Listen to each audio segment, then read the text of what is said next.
జై శ్రీరామ్. హనుమద్విజయం మొదటి కథాభాగము.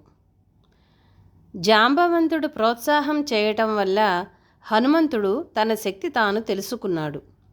ఎప్పుడూ సద్గురువు తనకెంత శక్తి ఉన్నదో గుర్తుపెట్టుకోడు. ఎందుకంటే శక్తి గుర్తుపెట్టుకున్నవాడు శక్తిమంతుడే తప్ప ఆత్మవంతుడు కాదు.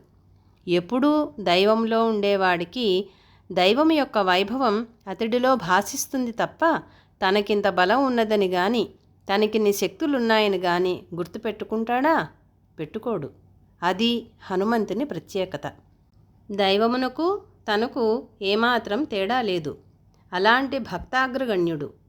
జ్ఞానులలో కూడా అగ్రగణ్యుడు. జ్ఞానినాం అగ్రగణ్య అని కదా. నారదుడంతటి వాడు నమస్కరించి వెళ్ళిన సందర్భాలున్నాయి. అర్జునుడు నమస్కరించవలసిన పరిస్థితి వస్తుంది. హనుమంతుని భక్తి ముందు రాముడే దిక్కు తెలియని పరిస్థితికి వచ్చేస్తాడు.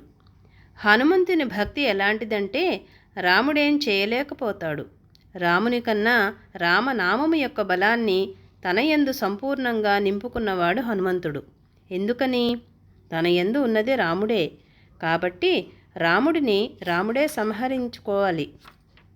హనుమంతుడు సంహరింపబడాలంటే అది అయ్యే పనే. హనుమంతుడితో రాముడు యుద్ధానికి తలపడితే ఏం జరిగితే హనుమంతుడు సంహరింపబడతాడు? రాముడు సంహరింపబడితే హనుమంతుడు కూడా సంహరింపబడతాడు. కాబట్టి హనుమంతుడు సంహరింపబడడు. అలా హనుమంతుడికి తన గురించి తనకు గుర్తే ఉండదు. ఆయన దైవమునందే జీవిస్తుంటాడు. ఆయన పాటలు పాడుతుంటే మొత్తం 14 లోకాలు కూడా తన్మయత్వం చెందుతుంటే నారదుడంతటి వాడు ఎక్కడికి వెళ్ళినా అందరూ హనుమంతుడి గానం గురించి చెప్తుంటే ఇదేమిటి, ఈయనొకడు తయారైనాడు, అసలు మనమే కదా గానానికి అనుకుంటాడు. మ్యూజికల్ హైరార్కీకి హెడ్ నారదుడే. మొత్తం గురు పరంపరకి నారదుడే. చిట్ట చివర పరతత్వంలోకి వెళ్లే ముందు కలిసేవాడు నారదుడే. ఏమీ సందేహం లేదు.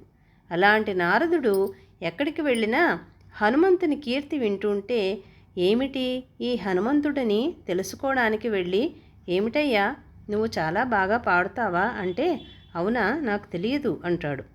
నారదునికి తను బాగా పాడతానని తెలుసు, కానీ హనుమంతునికి తెలియదు. మరి అందరూ అంటున్నారంటే ఏమో నాకు తెలియదు అంటాడు.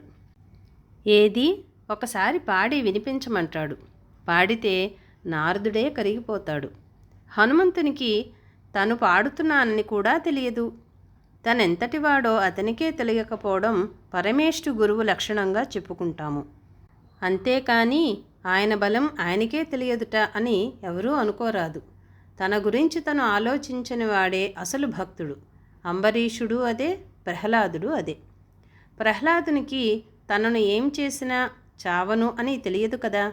పాము చేత కరిపించి చూసుకో అన్నాడా? కొండ మీద నుండి విసిరి చూసుకో అన్నాడా? ఏమీ అనలేదు. ఏమిటిరా అంటే నారాయణ అంటాడు. ఏదైనా నారాయణే. ఏదైనా నారాయణే కాబట్టే నారాయణుడికి పట్టింది ఈయన సంగతి. వీడే నారాయణుడు. ఇంత బుడతడికి వాడి గురించి వాడికి తెలియదు కదా. ఎందుకు తెలియడం? వీడు నారాయణునిలోనే కలిసిపోయాడు కదా. వాడే వీడు. అంబరీషుడంతే, శుకుడు అంతే, హనుమంతుడు అంతే. వాళ్ళెవరూ కూడా మనం ఇంతటి వాళ్ళం అనే భావన ఉన్నట్టివారు కాదు. బొత్తిగా అహంకారం లేకుండా జీవిస్తున్నారు. త్రిగుణములు ఎప్పుడూ వాళ్ళకి లోబడి ఉండాలి తప్ప వారిని అధిష్ఠించి ఉన్నవారు కాదు. మాయ ముట్టుకోవడానికి వీల్లేదు. ప్రకృతి బంధించడానికి వీల్లేదు. కాలం తిప్పలు పెట్టడానికి వీల్లేదు. బ్రహ్మాస్త్రమే హనుమంతుడిని బంధించలేదు. ఎవరూ చంపలేరుట అంటే దైవాన్ని ఎలా చంపుతారండి? కనుక దైవమే ఆ సద్గురువు రూపంలో ఉన్నట్లు లెక్క. అటువంటి వాడు వాళ్ళు వీళ్ళు చెప్తే నాకు శక్తి ఉంది కాబోలు అనుకున్నాడు. ఎందుకంటే దైవం శక్తులే కదా. అంతటా ఆ శత్రుకర్షణుడు రావణాసురుడు ఎత్తుకుపోయిన సీతాదేవి ఎక్కడ ఉన్నది వెతకడానికి దేవగాయకులైన చారుణులు సంచారం చేసే ఆకాశ మార్గాన పోవాలని అనుకున్నాడు. ఆకాశగమనం చేద్దామని అనుకున్నాడు. ఎందుకంటే అంతకుముందు భూమి మీద చాలా విపరీతంగా తిరిగారు. ఇహ లాభం లేదని అగ్నిప్రవేశం చేసేద్దామని కదా అంగదుని ప్రతిపాదన. అప్పుడు కదా ఆ సంపాతి ద్వారా పరిష్కారాలు దొరుకుతాయి.